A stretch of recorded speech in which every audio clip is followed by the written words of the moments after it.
Hi friends, welcome back to my channel. In today's video, I'm going to show you how to turn on active status on Facebook Messenger.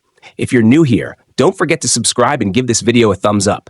Now, let's dive in. Step 1. First, unlock your Nothing phone and open the Messenger application. Once inside, you'll be on the main screen, which displays your chats menu. This is where all your conversations will appear. Step 2. Now, look at the top left of your screen, where you'll find 3 vertical lines. This is the menu icon. Tap on them. Step 3. Next, locate the Settings option on the right side and tap on it. Step 4. Now, locate the Active Status option and tap on it. Unfortunately, this is turned off.